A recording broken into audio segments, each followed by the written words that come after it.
everybody. This is your boy, Teddy Riley, and you know I got soul. Hey, Teddy. Hey, how's it going, man? Pretty good, man. I appreciate you taking the time out for this interview. No problem. You know, so, I just kind of want to start at the beginning. A lot of people, don't even realize that you, along with Guy, kind of set off the whole Uptown Records movement, which, eventually spawned Jodeci, Mary J, and others. Can you take us back to those days and how it was back then? Well, back then, those days were more easy than today, these days. It was so great to be creative, have fun with it, and, do what you love to do, building your craft, not worrying about piracy. Right. Okay. So those days were the fun days where you had, tons of male groups, tons of female groups, and tons of solo artists, male and female. Right. And everybody got to go platinum. Everyone got to do, great. There was no threshold in selling great music and sharing great music. Right. It's a good point. Those were the great old days. Right. And, coming up as a producer during that time, you brought that street sound to the radio. You infused the hip-hop with the R&B. How did that concept come to you to start going in that direction? Well, it came to me when I grew up on R&B and pop music and classical and jazz, and most certainly gospel. Right. And I grew up on rap, rap when it was in the park of the projects and the backyard, where people started doing it, spinning a little bit first. Mm-hmm. So I just wanted to marry all of those things together. Right. Rap with R&B, with pop, with classical, junk, and fusion, and mix it all together. Right. All in one bag. There's swing. And you had amazing results, and the New Jack Swing era, came from that. When you look back at that New Jack Swing era, do you see how much you've impacted music with that? What do you see when you look back on it? When I look back on it, I feel like I'm a part of creating what is going on today. Right. Because there's still R&B and hip-hop still going on. So I feel like I'm still a part of the creation. People don't know today that they're doing the Jack Swing, which is fusing and mixing R&B, singing with rapping. Mm-hmm. No matter how you do it, or whatever way you do it, it is the Jack Swing. Right. Definitely. It's a good point. So, another notable thing about you, you're known for your production, but your songwriting was also amazing. A lot of people don't realize that. And how important to you was the writing aspect of things, going along with the production? Well, the first thing is I'm more of the creator of the hook, the part that hooks the people into the music, right, into the actual creation. So that's where it sparks from. It sparks from that hook. It sparks from that subject, and then that's what makes the great writers out there like Kenny Lucas and TC, and I'm just naming writers up to date and yesterday. Yeah. M2A, and people like what's the young Diane Diane Warren. Yeah. And that's what makes them the greatest, because if you got that producer, that arranger, it gives you great music with a great hook, you're going to write the greatest words to evolve around that actual creation, that composition. Mm-hmm. That's a great point. So, many, of the producers of today, cite you as one of their biggest influences. So what does it mean to have influenced a whole generation of producers today?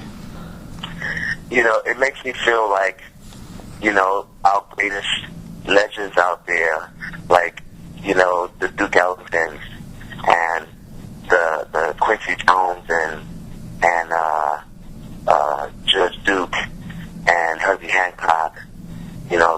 people are, and Prince are my influences. Right. So all I'm doing is just passing down what was given to me, what was the influence that was given to me. I'm influencing others, and I didn't make it so hard for them to become producers and creators. Right. You know what I'm saying? Like, if he didn't make it hard for me. Right. He's the one who introduced me to Michael Jackson, who introduced Michael to me. Mm-hmm. And told Michael, I'm not going to do the next record. You need to call this guy here. Yeah. And that's what Quincy said. And, I give him all the credit. If it wasn't for him, I wouldn't be doing what I'm doing and what I've done. Right. Very cool. And one of those production groups that you influenced was the Neptunes, and a lot of people don't even realize that you were the ones who kind of put them on, discovered them, and all that. How did that situation originally come about? Well, it came about where when I moved to Virginia, there was not a music scene or music influence there besides, I think it was Jimmy Buffett from Virginia. I think that's it. I don't want to make a mistake and not say the right person.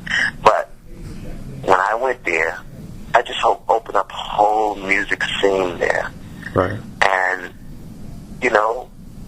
I did a talent show at the school that Pharrell went to, Princess Anne High School.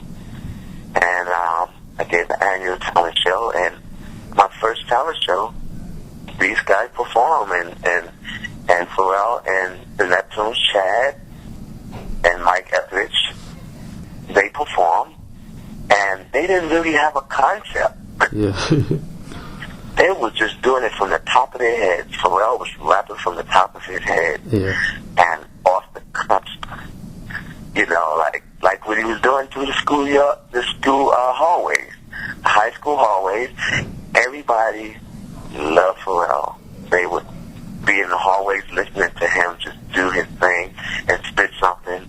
They'll go to the music class and watch him play drums. Mm-hmm. And they'll check out Chad playing the sax with him, and Chad is also a DJ, a rave DJ, techno DJ, drum and bass, and he just knew, like he just picked it all up, learning piano.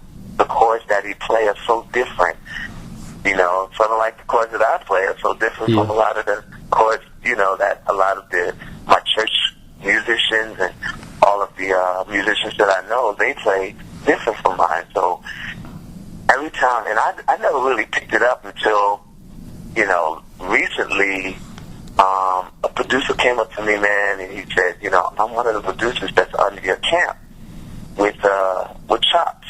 Mm-hmm. And Chops is like my main guy. And he said, I'm the one who, play all of the music parts, because Chops is like the beat master. And he plays all the chords. He said, man, I do anything to learn your chords. Mm-hmm. I said, what? Yeah. He said, man, you teach me your chords. I said, yeah, you teach me your chords, I'll teach you my chords. So when you play a chord, I'll play a relative. Yeah. I always know how to relate and hear. I hear chords different than a lot of the real keyboard players. I'm a straight producer that know what I want to hear, and I play what I want to hear. Yeah. Wow. And it gels with people, in their ears. They're like, wow. And then the same thing with Michael. Michael, when I was letting him hear all the music demos for the actual Dangerous album, he pulled me in the back after the sixth song, Remember the Time track. And he pulled me in the back, and I thought he was going to fire me. I thought, I was off the project because he heard something he didn't like. So he pulled me in the back, and he didn't smile. He just, can you come to my room? And I said, yeah. I went to his room, and he sat me down to the piano, and he said, can you play those chords from that track? And I played those chords for the track, and he said, boy, your chords are different. Like, what is that chord called? Yeah, I don't know. He said, you don't read music? I said, no. Wow. He said, all of this is by ear? I said, yeah. All of it is by ear. Wow. He said, oh my God, I never heard that chord before. I said, yes, you have. It's just different from the way your keyboard player or your accompanist, your pianist will play it. Mm-hmm. They play it a lot different. I play mine like way different from theirs because they'll be like, oh, what chord is that? It's almost like they didn't understand my chords, and when they play a chord, it's almost like, I'm like, okay, I know what chord that is. Yeah. I play it different.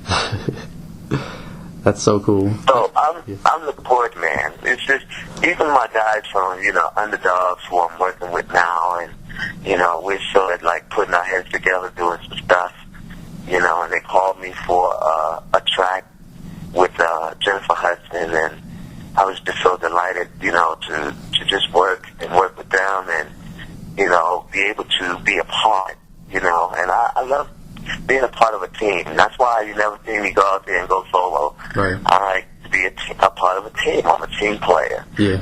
So when you hear the new stuff, I have a new group, and I'm just the man with all the different groups. So I have a new group coming, and I haven't named the group. I'm leaving it to, my friends and my fam out there. I say fam, everybody say fans. Mm-hmm. I'm leaving it to them to help me name this group. Wow.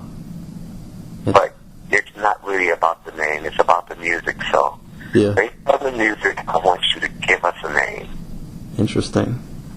That's an interesting concept, definitely is. So I want to talk a little bit about, you celebrated your 25th anniversary in music last year, I believe, and technology has made so many changes and leaps and bounds since you first started. How do you feel like that's affecting producers nowadays, or how has it affected you personally, the technology change? It never affected me because I've been in the computer since '88. Oh, okay. I used to have my first computer was an Atari, which is it's not even out today. But I did Logic, which is Logic today, but it was called eMagic Notator, eMagic. Right. And I was one of the first, in fact, one of the first Afro-American endorsees with eMagic, and I actually had about 6 Atari computers because they would break down. Mm-hmm. And, we used they call it 3.5 floppies or the 2.5 floppies. Yeah. Disc, and that's where all my music was on that. Remember the Time, all these records, and I still have the floppies. Wow. Just to keep them. I'm about to frame them. I'm going to put them in a case and frame them and put, it already has the names on there like MJ, Michael Jackson, Guy, all the people I worked on. Yeah. Don't Want to Fall in Love, Jane Chow, who else? SWV, the Human Nature Mix. I did all of that stuff in eMagic. Wow. Yeah. Very cool. Okay. It didn't affect me. I'm still old school and still new school. I still have my patch bays, I call them the spaghetti, to patch my actual devices, along with my computer. So everything is sitting right in front of me, old school and new school. Wow. As long as you're still not using those floppies, right? As long as I'm not still using the floppies because it takes so long to save, it was like it was the slowest thing compared to CD and DVDs. Mm-hmm. Okay, so now talk about your success. You've had success with groups, Guy, Blackstreet. You mentioned you always like to be part of a team. We've noticed in the recent years, like a lot of male groups aren't having success like in years past, like when you were doing your thing. Why do you feel like that's the case?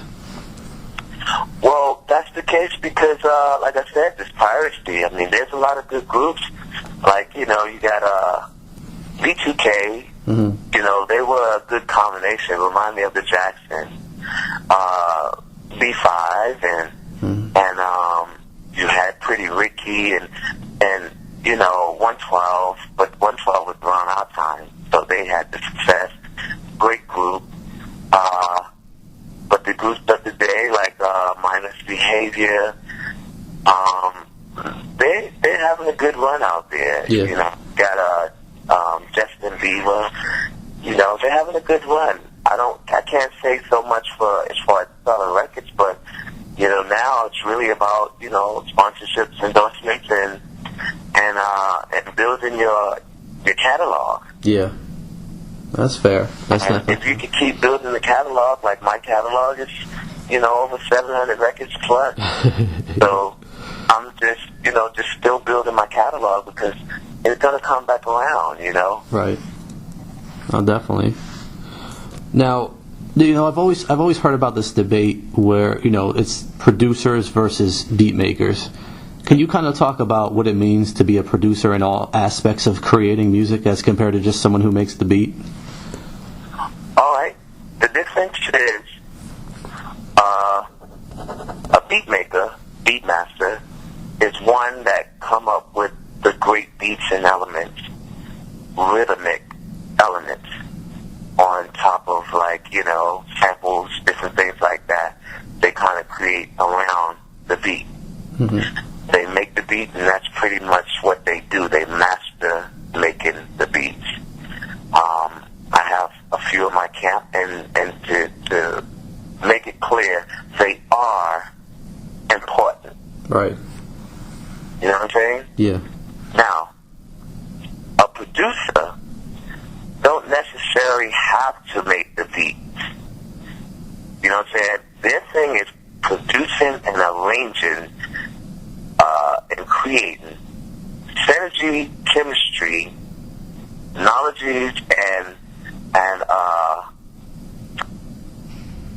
and how would I say, the combination of the beat, Mm-hmm. the hook, the actual lyrics, the actual,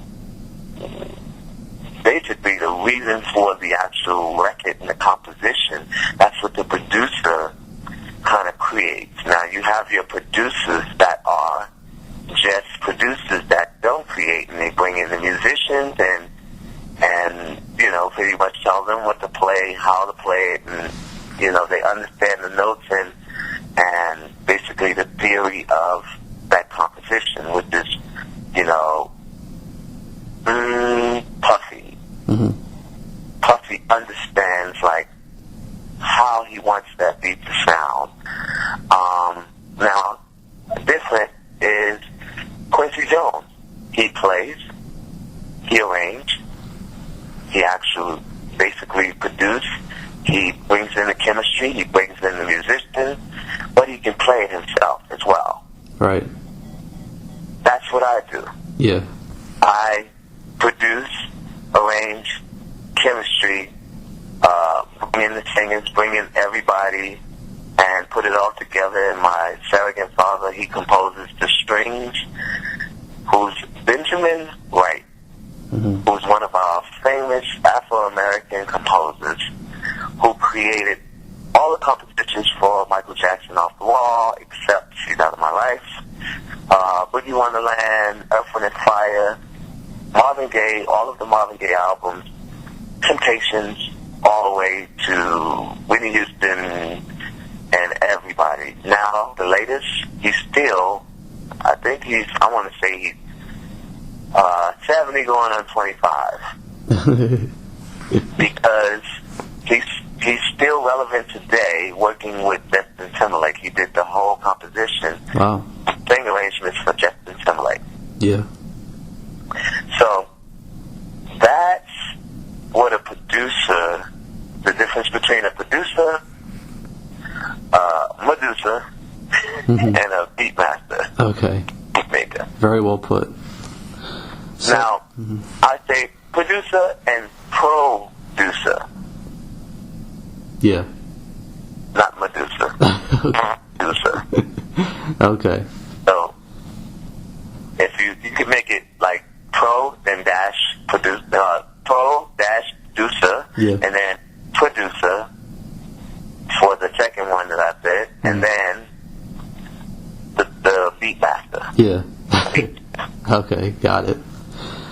So, a lot of the music we're hearing on mainstream radio now, R&B isn't always there, and in R&B we do hear, I hate to say, but it's a little bit cookie cutter. The emphasis isn't on the vocals. It's kind of beat driven.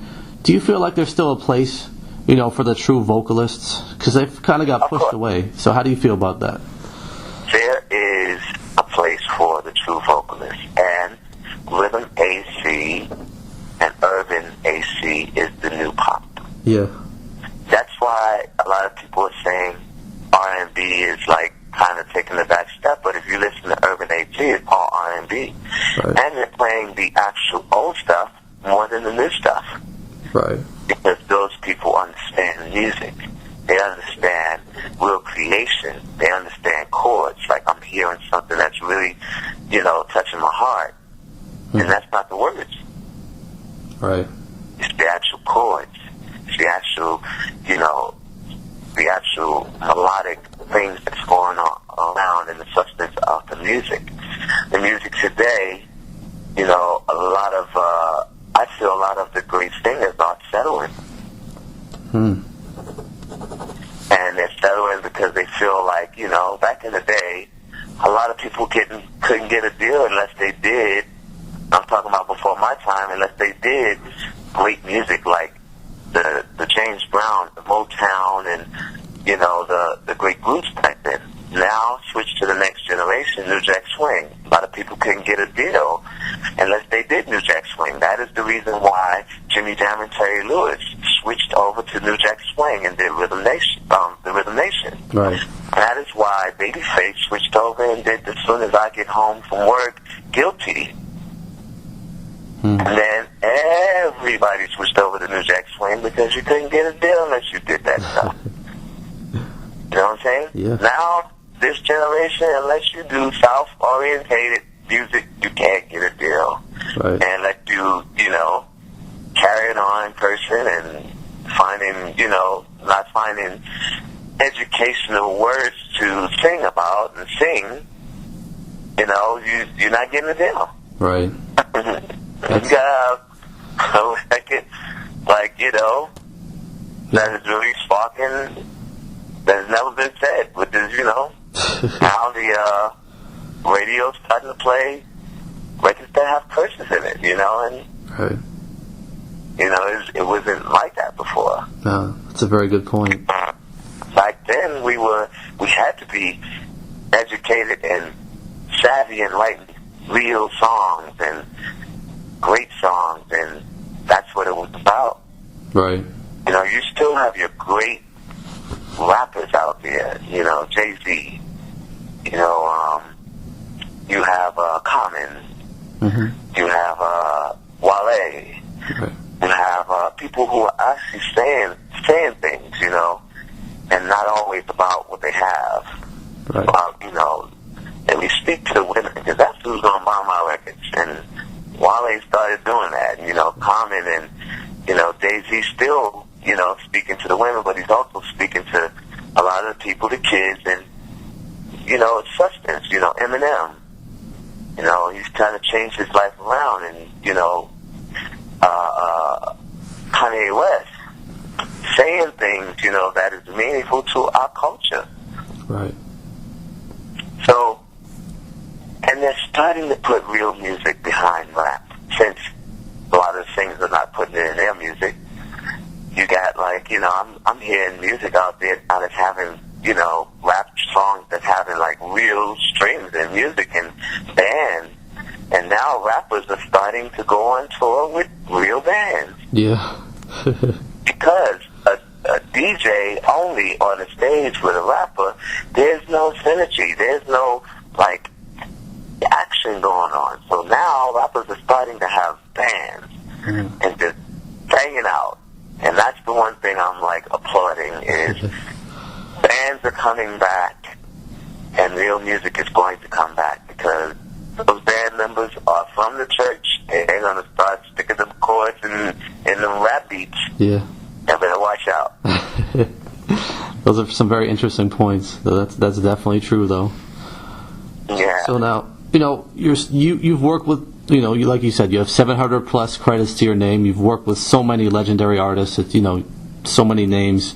Is there any artist that you haven't had a chance to work with who you're waiting for that opportunity?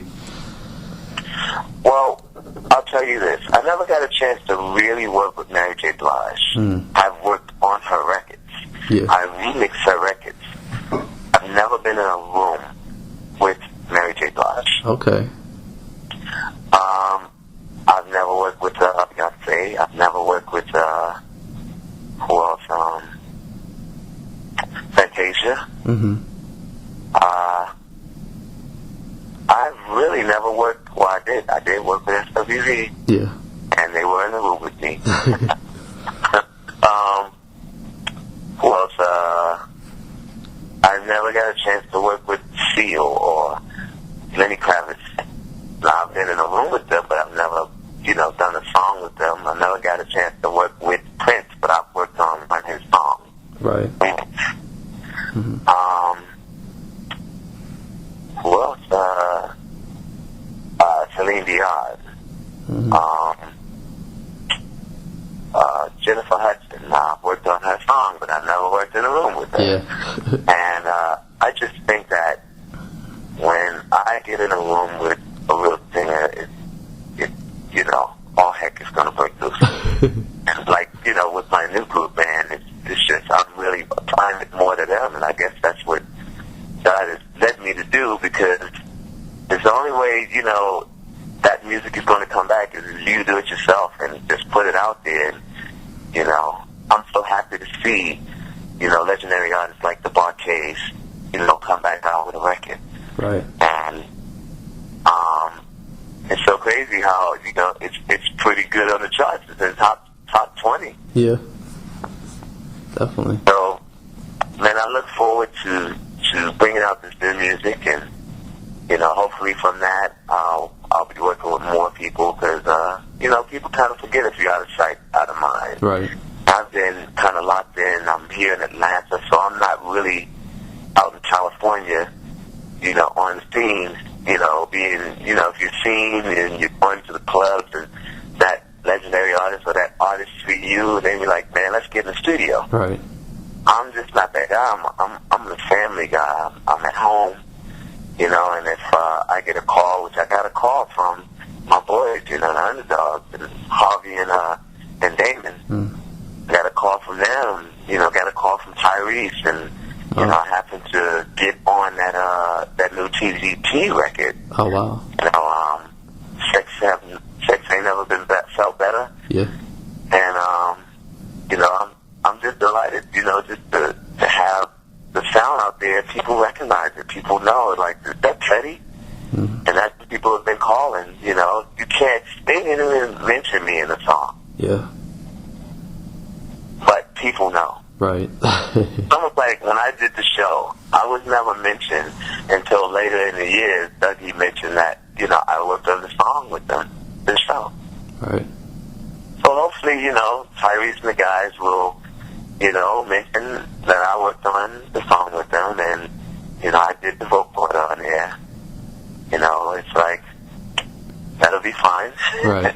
But if not, that's cool too, because they'll hear it, and they'll hear that, yeah, he did that song, he did this song too, and so it'll get around. It's almost like when I was young, a lot of people didn't know I did the T-Sweat album until later, and, my name appeared on the records, and a lot of people didn't know, I did a lot of records back then. Mm-hmm. So, Big Doctor, Wild Wild West, Do You Know What Time It Is, and How You Like Me Now.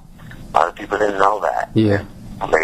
Later on, like when I kind of made it important that producers are visually known and seen. Right. Visually seen. So. Okay. Well, I believe you guys are doing Essence, and TGT is doing Essence, so I hope they at least if you're going to be there at the same time, acknowledge you or bring you out or something, that would be really cool. Say that again? I said, I know you're doing Essence with Blackstreet, I believe, and I believe TGT is doing Essence as well, music festival. So that'd be really cool if they acknowledge you or brought you out. They're on the big stage, and we're in the Super Lounge. Yeah. They still need to acknowledge you, though. That would be dope. I would love to, I don't know. I haven't heard from the guys. So if they don't call me, I'm going back home. Yeah. Okay. Just want to kind of wrap up now. What I found interesting was you had success a few years back bringing Korean pop music over here to the United States market. And I wanted to, see from you, what do you feel like is the difference of the, in the markets overseas, over in Korea, and how they appreciate the music compared to here, in the U.S.? Well, they appreciate the music because they never really had it. So just to get producers from over here to come over here to go over there and produce K-pop music and bring our sound and our synergy over there, it's almost like a brand new funk, brand new, thing coming out, new jack swing, and they're embracing it. Right. You know what I'm saying? The disco, I call it disco, but the club music, like, what's his name, Psy? Yeah. His music and, the girls group that I work with, Girls' Generation, who are like, the top female group over there, they're huge. They're actually bigger than American artists. Right. They're selling their music and they have great, huge views, like over 50 million views. My song is over 50 million views. Wow. On YouTube. So that tells you right there, they really appreciate their music, their culture, and whoever, can contribute to it. They're going to appreciate it because they're dedicated fans. Right. Very cool. They're very loyal over there. Yeah.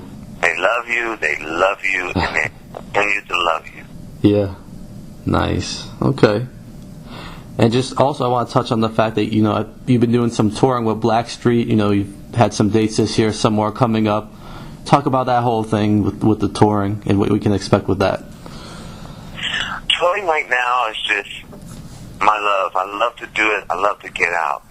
Especially with the new guys who are the new generation of Blackstreet, DS2, which we're not going to call it that name. We have a new name, and like I said, we're going to let the fam, call it whatever they like, and we're going to pick. If we get a name that is being said over, multiple times, that's the name we're going to go with. Okay.